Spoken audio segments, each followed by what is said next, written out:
I used to think nothing was worse than having my bonus cut.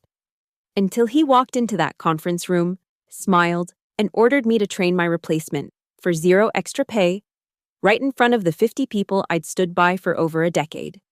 Did he think I'd just bow my head? No. He'd just signed his own death warrant. My name is Rachel Monroe, and for 14 years, I've been the backbone of operations at Clearwell Systems in Boulder, Colorado.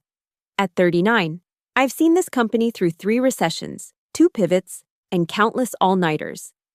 I've built a team of 50 people who don't just work together, we've become family. When Sarah's kid got sick, we covered her shifts without being asked. When Tom's dad passed, we all showed up to the funeral. That's the culture I helped create. But everything changed 6 months ago when Delcor Industries acquired us. The whispers started immediately. Restructuring, optimization, right-sizing, corporate buzzwords that meant someone's head would roll. Still, I thought my tenure, my knowledge of every system we'd built from scratch, would protect me. I was wrong. The morning Mark Reeves arrived from Delcor's Texas headquarters, the temperature in our office dropped 10 degrees. 34 years old with an MBA from Wharton and a smile that never reached his eyes. He introduced himself as the new Director of Streamlined Operations. I knew we were fucked the moment he used the word streamlined. Within a week, he'd implemented mandatory 7 a.m. meetings, installed time-tracking software that monitored our screens every 30 seconds, and stripped away every ounce of autonomy I'd earned. He'd walk through our department, clipboard in hand, timing bathroom breaks, and counting the seconds we spent refilling coffee. But that wasn't the worst part. Mark had a special contempt for anyone who'd been there longer than 5 years. He called us legacy weights in his reports. I know because Janet from HR showed me a copy, her hands shaking as she handed it over. He said we were resistant to innovation and overcompensated for outdated skills. This from a man who couldn't even log into our systems without help. He especially targeted me. Maybe because people listened when I spoke. Maybe because I'd questioned his brilliant idea to offshore our customer service in a meeting. Or maybe because I represented everything he'd been sent to destroy. Loyalty, institutional knowledge, and the quaint idea that employees were human beings rather than Excel spreadsheet entries. I watched him systematically dismantle everything we'd built. The Friday pizza lunches? Canceled. Unnecessary expense. The flexible work-from-home policy for parents? Gone. Productivity concerns. The peer mentorship program I'd started, replaced with his efficient onboarding protocol that consisted of a 2-hour video and a quiz. But I could handle all of that. I'd survived worse. I told myself to keep my head down, do my job, and wait for corporate to realize their mistake. I had a mortgage, a daughter starting college next year, and 49 people depending on me to stay strong. Then came that Tuesday morning that changed everything. The conference room was packed that Tuesday morning, all 50 of my team members crammed in, some standing against the walls. Mark had sent the meeting invite at 6:47 a.m. for a 7 a.m. mandatory all-hands, his favorite power move. I noticed Amy Chen sitting in the front row, our newest intern, 22 years old, fresh out of UC Boulder with a communications degree. She'd been with us exactly 3 months, still asking where the printer paper was kept. Mark strutted in at 7:03, letting us all wait just long enough to feel the disrespect. He was wearing his usual uniform, navy suit that cost more than most of our monthly salaries, red power tie, and that practiced smile that made my skin crawl. He didn't even acknowledge the team, just went straight to his PowerPoint. Good morning, everyone. I'll keep this brief because I know you all have work to do. He clicked to the first slide, Organizational Optimization Phase 2. My stomach dropped. Phase 1 had already cost us 8 good people, including Marcus, who'd been with us since day 1. What fresh hell was Phase 2? As part of our ongoing efficiency initiatives, Mark continued, his voice as smooth as snake oil. We're implementing a new transitional mentorship program. This will ensure knowledge transfer while bringing in fresh perspectives and reducing operational redundancy. Reducing operational redundancy. Corporate speak for, you're fired. But first, you'll train your cheaper replacement. He clicked again. The next slide showed an organizational chart. My name was there, but with a red arrow pointing to a new box labeled Transitional Advisor. Below it, connected by a green arrow. Amy Chen, Operations Team Lead, pending. The room went silent. I felt 50 pairs of eyes on me. Someone, I think it was Derek, actually gasped. Rachel, Mark said, finally looking at me with those cold blue eyes. You'll be transitioning your responsibilities to Amy over the next 30 days. I trust you'll give her the same dedication you've shown to this company over the years. I found my voice, though it came out steadier than I felt. Transitioning? Are you asking me to train my replacement? I'm not asking. His smile widened. This is a directive from corporate. You'll maintain your current salary during the transition period, after which we'll discuss your next role within the organization. We both knew there would be no next role. This was corporate execution, slow and humiliating. Amy looked mortified, her face flushed red. She was a sweet kid, completely unqualified for my job, probably making a third of my salary. She mouthed, "I'm sorry," at me, but I couldn't even look at her. I've been here 14 years, I said, standing up. I built these systems. I know every client, every process, which is exactly why this transition is so important. Mark interrupted. We can't have single points of failure. Amy brings fresh eyes and updated skills. She's proficient in all the latest management software, has innovative ideas about streamlining our workflows, and most importantly, she's hungry to prove herself. Hungry. Code for desperate enough to work for peanuts. Tom stood up next to me. This is bullshit, Mark. Rachel's the only reason this department runs. She saved this company millions. Anyone who's uncomfortable with these changes is welcome to pursue opportunities elsewhere, Mark said coolly. HR has informed me that several competitors are hiring. The threat hung in the air like poison gas. In this economy, with mortgages and kids and medical bills, who could afford to walk away? I'll need a 10% effort increase from everyone during this transition, Mark added, clicking to a slide showing new productivity metrics. Amy will be shadowing Rachel full-time, and I expect complete cooperation. Any resistance will be noted in performance reviews. Performance reviews that determined our already slashed bonuses. Questions? Mark asked. But he was already packing up his laptop. I had a million questions. How do you sleep at night? Do you practice that smile in the mirror? Did they teach you to destroy lives at Wharton, or did that come naturally? But I said nothing.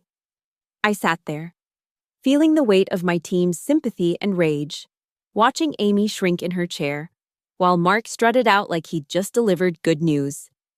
The meeting broke up in uncomfortable silence. People touched my shoulder as they filed out, murmuring support, but we all knew the score. In corporate America, loyalty was a one-way street, and I'd just been shown the exit ramp. That night, I couldn't sleep, but somewhere between rage and despair, a different feeling emerged. Cold, calculated determination. Mark thought he'd won. He thought I'd quietly train Amy, hand over 14 years of blood and sweat, and fade away with a whimper. He thought wrong.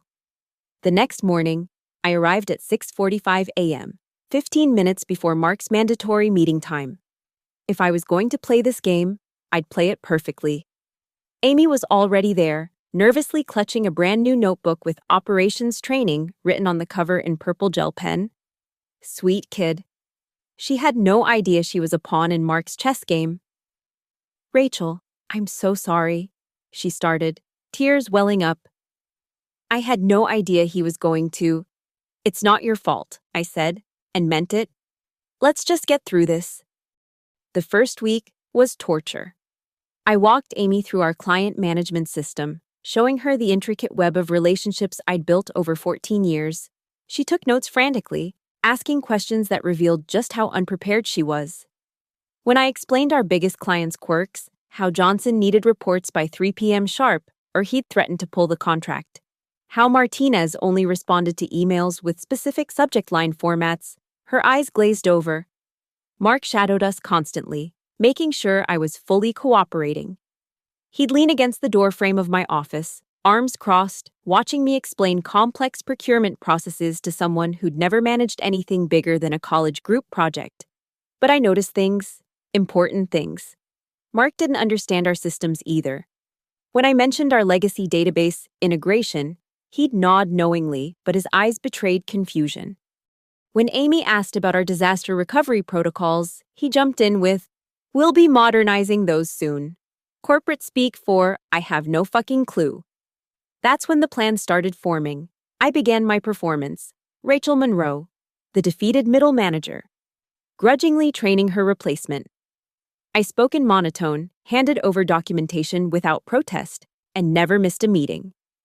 But underneath, I was documenting everything. Every email Mark sent with technically impossible demands. Every time Amy made an error because she was overwhelmed. Every security protocol Mark told us to ignore because it slowed things down. I saved it all to a personal drive, forwarding copies to my Gmail with innocuous subject lines. The breaking point came in week 2.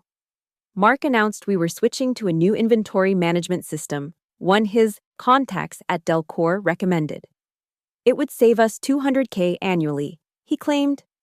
What he didn't know, because he'd never bothered to learn, was that our current system integrated with 47 different client APIs. Changing it would break everything. I raised this concern in the meeting, professionally, with documentation. "That's exactly the kind of resistance to change I'm talking about," Mark said, dismissing 14 years of expertise with a wave. "Amy, I trust you can handle the migration." Amy looked at me desperately. She'd been here 3 months. She didn't even know what an API was. "I'll make sure Amy has all the information she needs," I said calmly. That night, I called my friend Janet from HR, not Clearwell's HR, but at Preston Tech, our biggest competitor.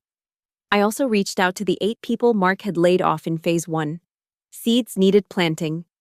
Over the next week, I trained Amy exactly as instructed. I showed her every system, every process, every detail, the old versions, the ones we'd updated 3 years ago. The ones that would work just fine until someone tried to run quarter-end reports or integrate with our new client's systems. "Shouldn't we use the updated protocols?" Amy asked once, confused by the outdated interface. "Mark wants you to learn the fundamentals first," I lied smoothly. He specifically said to start with the basic version.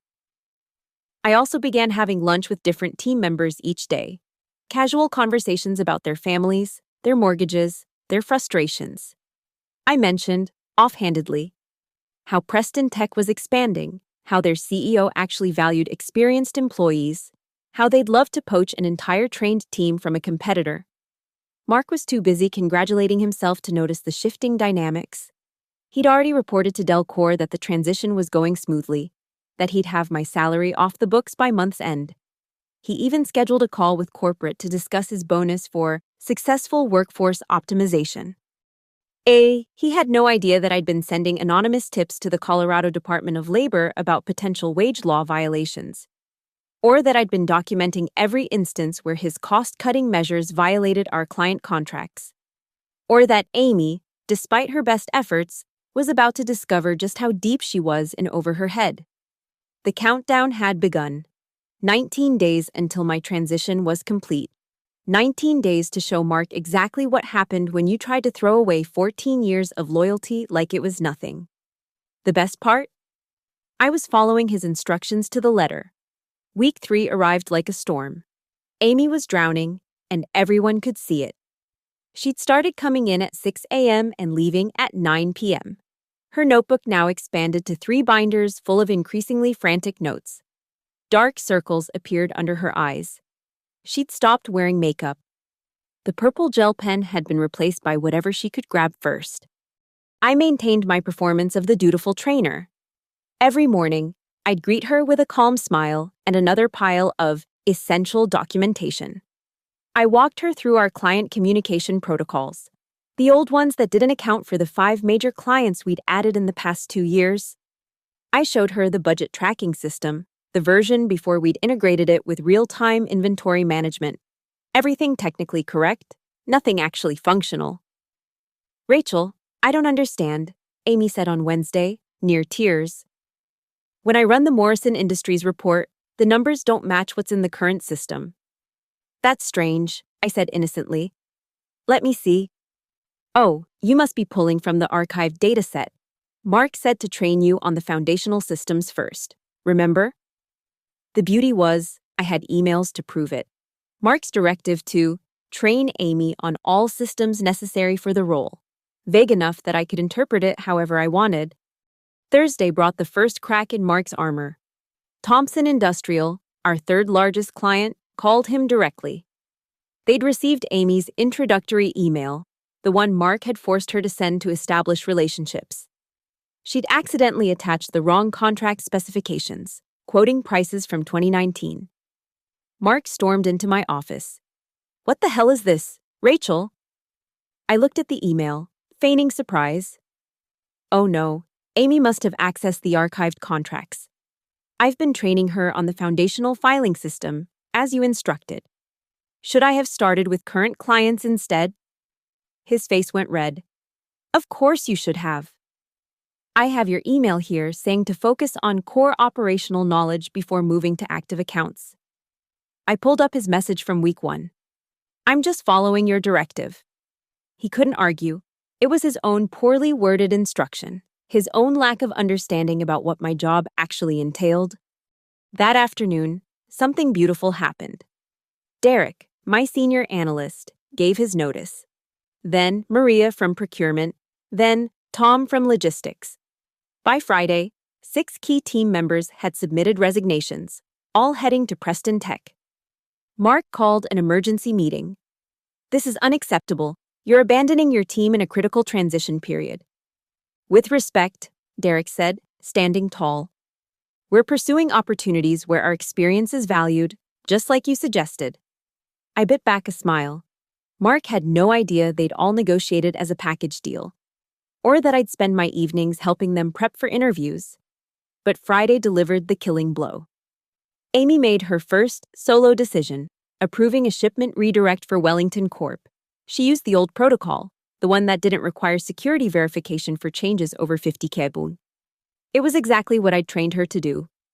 By Monday morning, Wellington's $2.3 million shipment was somewhere in Canada instead of California. Mark went ballistic. He screamed at Amy until she ran out crying. He threatened to fire her, then realized he couldn't. He'd just spent 3 weeks telling corporate she was ready to take over. He turned on me next. You did this on purpose. I trained her exactly as you instructed, I said calmly. I have documentation of every session, every system I showed her. Would you like to review them? You know that's not what I meant. Then perhaps you should have been clearer in your instructions. I'm not a mind reader. Mark, I'm just a legacy weight trying to transfer my outdated skills as requested. The vein in his forehead looked ready to burst. But what could he do? Fire me early and admit his transition plan had failed? Keep me on and risk more disasters?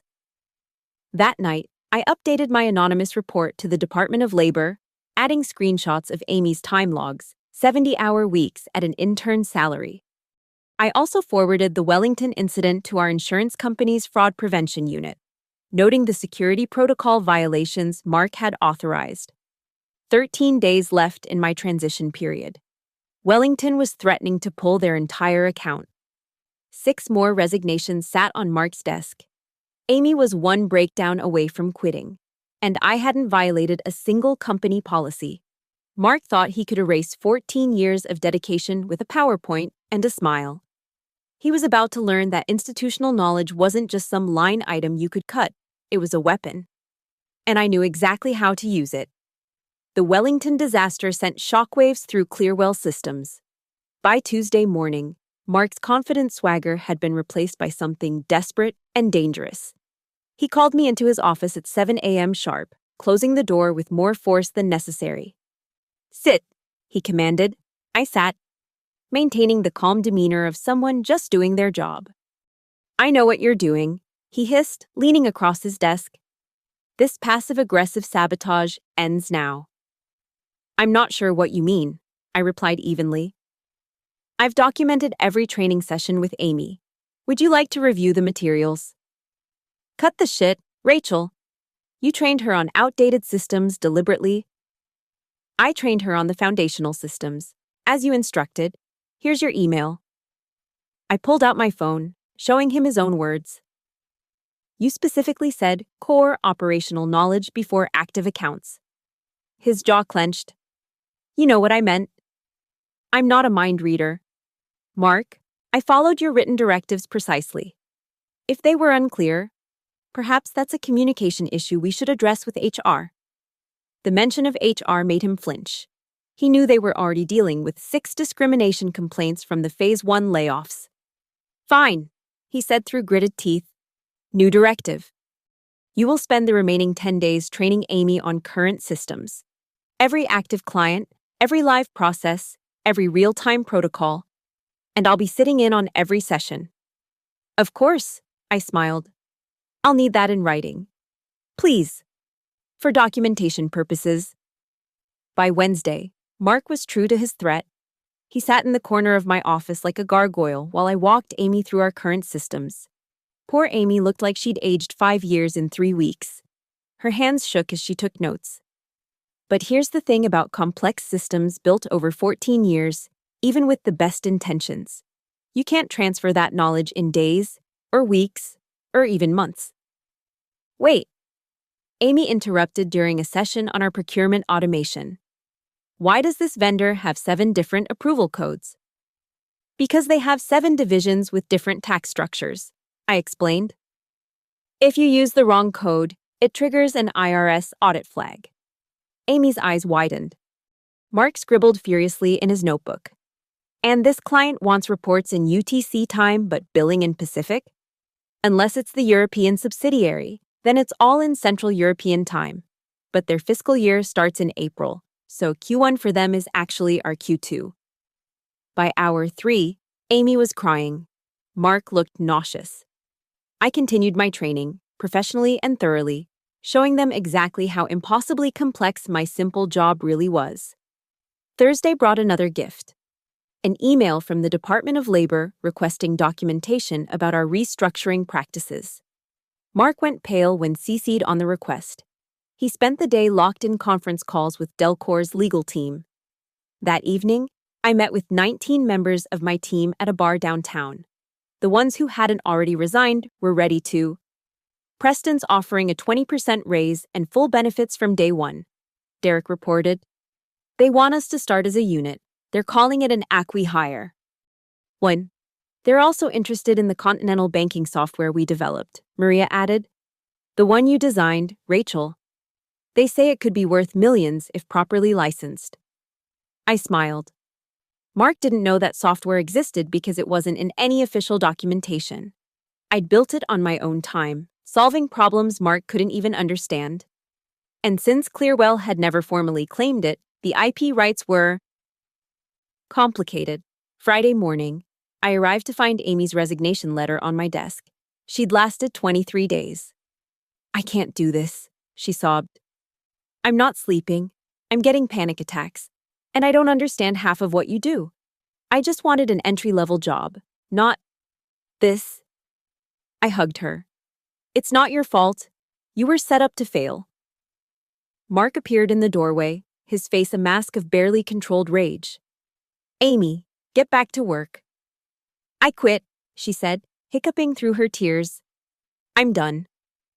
You can't quit. The transition is a joke. Amy found her backbone. You threw me into a role that needs years of experience. Rachel does the work of 3 people, and you wanted me to replace her for intern wages?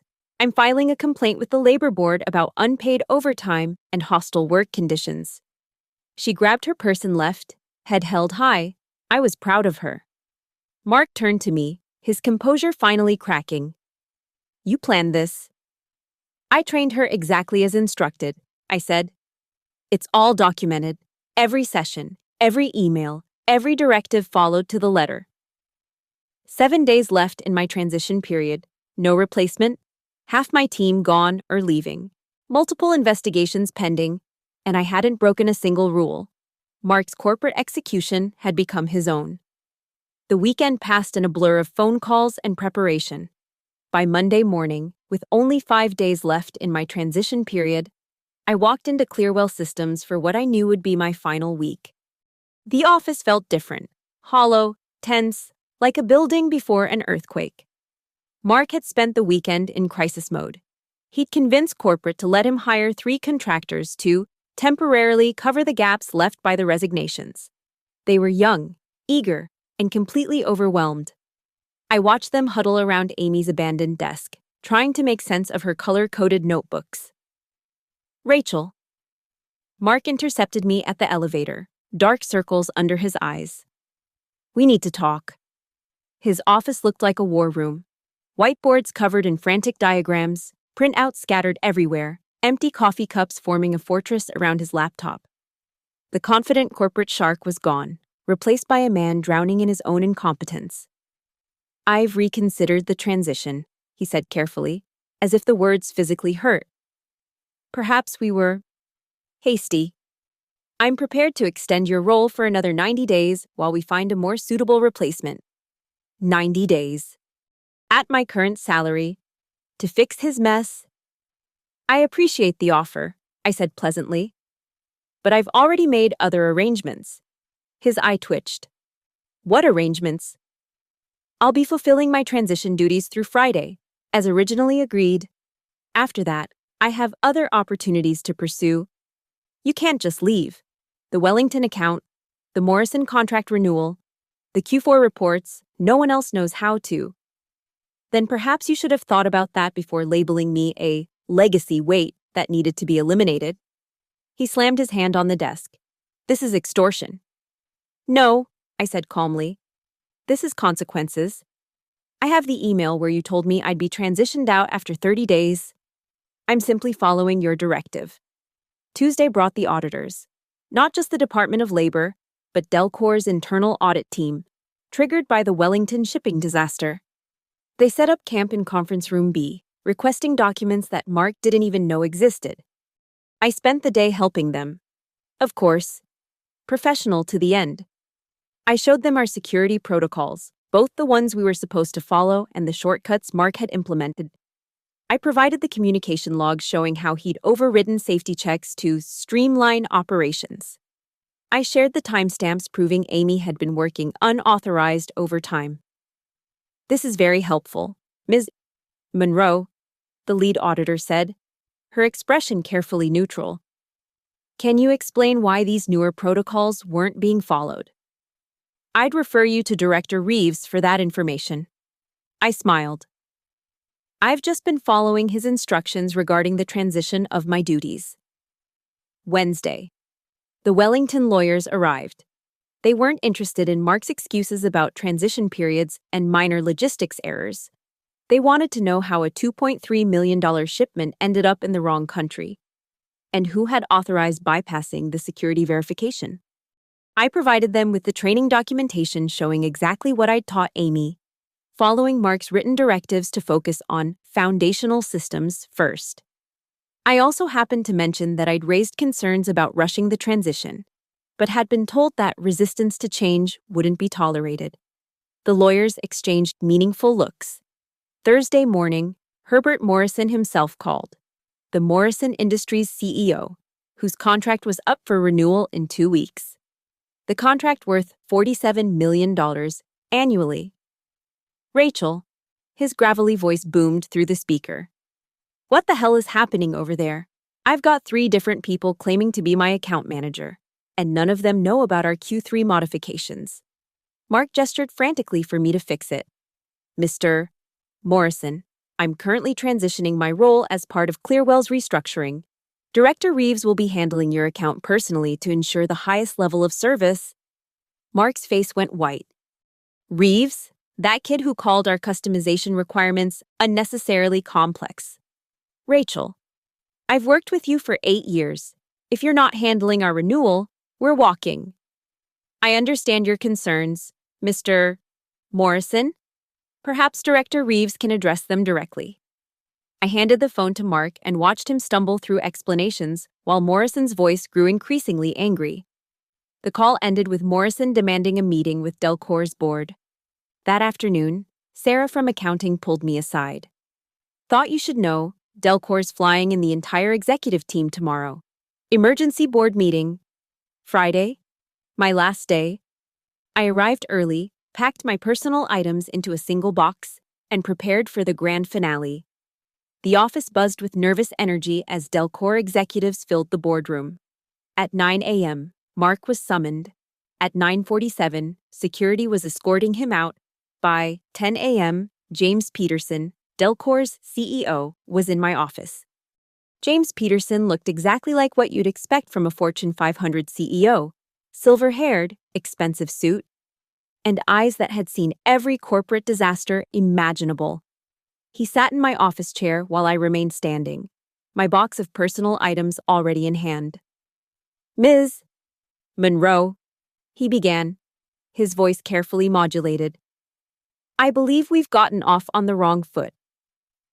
I said nothing, letting him fill the silence. Mark Reeves has been relieved of his duties. His approach was clearly not aligned with Delcor's values. He paused, studying my face. "We'd like to offer you the position of Executive Director of Operations. Significant salary increase, stock options, and full autonomy to rebuild your team." Executive Director. The position they should have offered from the beginning, instead of sending Mark to destroy everything I'd built. "That's a generous offer," I said neutrally. "You've proven your value." Peterson continued. "The Morrison contract alone, which Herbert has made clear depends on your involvement, justifies the investment. We need you." Rachel. Need. Not want. Not value. Need. "I appreciate the offer, Mr.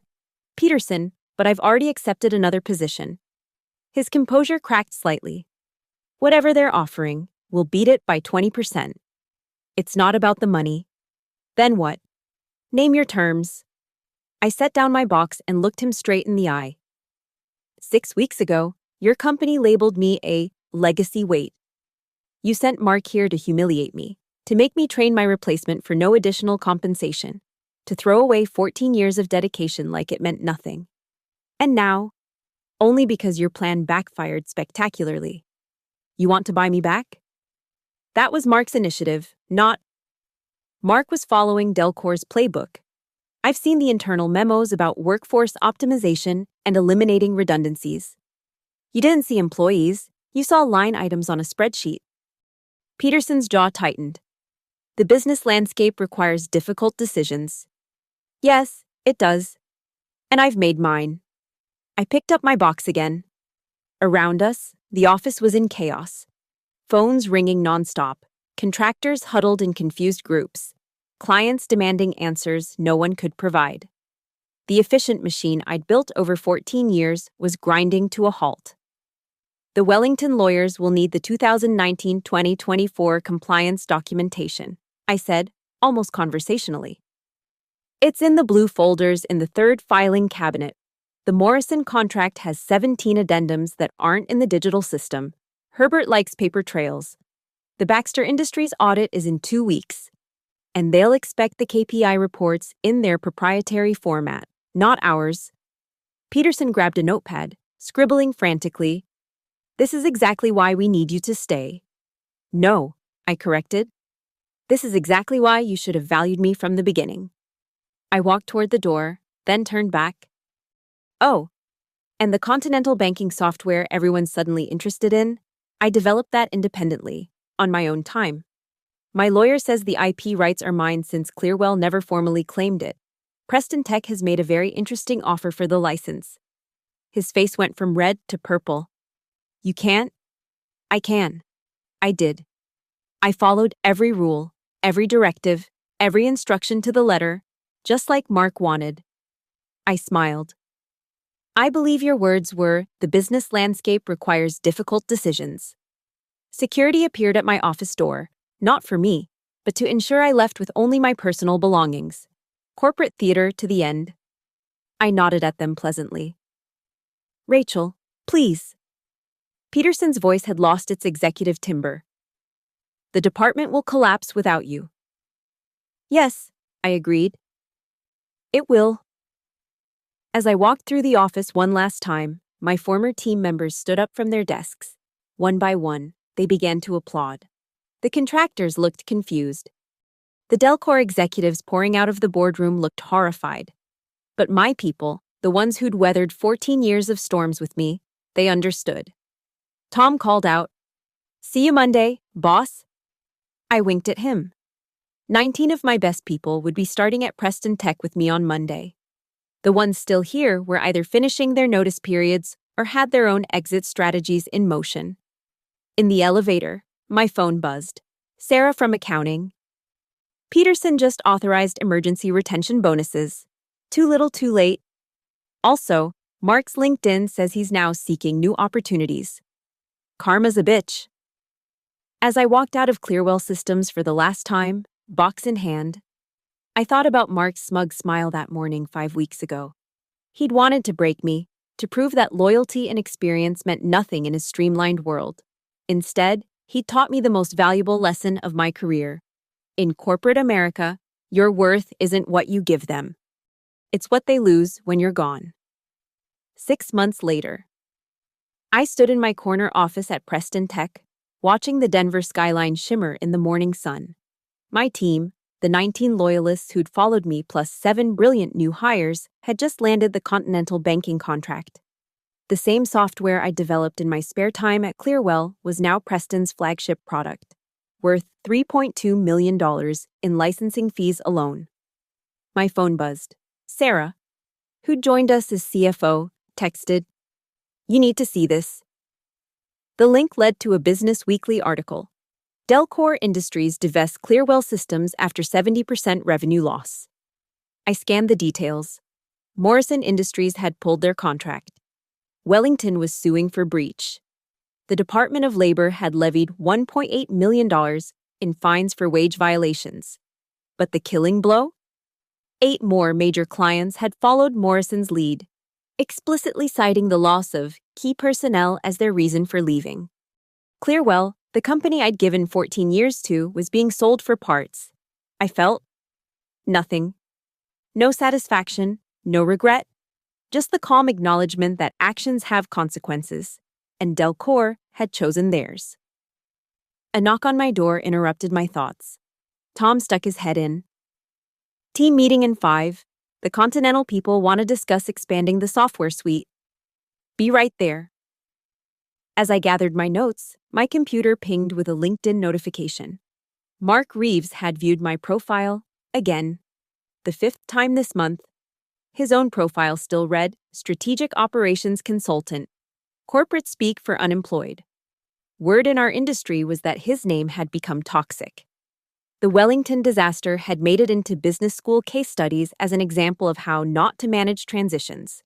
The meeting was energetic, creative, collaborative, everything Clearwell used to be before Delcor's acquisition. We brainstormed expansions, debated approaches, and built on each other's ideas. No one watched the clock. No one counted bathroom breaks. No one used the phrase legacy weight. After the meeting, Amy appeared at my door. We'd hired her 3 months ago as a junior analyst, this time with proper training and realistic expectations. She was thriving. "Rachel, I wanted to thank you again," she said, "for giving me a second chance after everything. You were never the problem. Amy, you were set up to fail by someone who didn't understand the value of either experience or potential."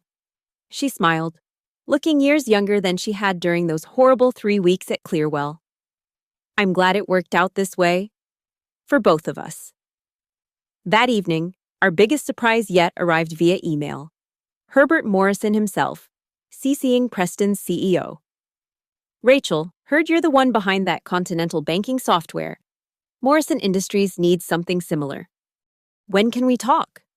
I leaned back in my chair, allowing myself a moment of satisfaction. Not because Clearwell had collapsed, that brought no joy. Too many good people had suffered. But because we'd built something better from its ashes. A place where experience was valued, where loyalty went both ways, where people mattered more than PowerPoint slides. My phone rang. Unknown number. But I recognized the area code. Delcor headquarters. "Ms. Monroe, this is James Peterson. I'm calling to see if you'd consider a consulting arrangement to help with the Clearwell transition. Mr. Peterson, I interrupted politely. My consulting rate is $500 per hour. Minimum 40-hour commitment, paid in advance. Silence. Then, that's significant. Yes, it is. It reflects the value of 14 years of institutional knowledge. The same knowledge your company tried to discard for the price of an intern's salary. I see. His voice was tired. And if we agree to those terms, then I'll consider it. But I should mention, my first recommendation will be to rehire every person Mark Reeves laid off at 30% above their previous salaries. My second will be to invest in actual training programs instead of expecting experienced staff to train their replacements for free. And my third will be to never, ever use the phrase legacy weight again. Another long silence. I'll discuss it with the board. You do that? I hung up and looked around my office, at the team photos on my wall, the innovation awards we'd already won, the thank you cards from clients who'd followed us from Clearwell. This wasn't revenge. This was simply building the company Clearwell should have been. Mark had walked into that conference room 6 months ago, thinking he could erase 14 years with a smile and a PowerPoint. He'd learned the hard way that when you treat people like disposable assets, you don't just lose employees. You lose everything they know, everything they've built, and everything they could have created. And sometimes, if you're very unlucky, they take it all with them and build something better. The only question left was whether Delcor would learn from their $50 million mistake. Somehow, I doubted it. Thank you for listening to my story. Where are you tuning in from today? I'd love to hear from you in the comments below. If you enjoyed this tale of corporate karma, please subscribe to the channel and share your own workplace stories. Have you ever dealt with a manager who undervalued your experience? How did you handle it? Let's discuss.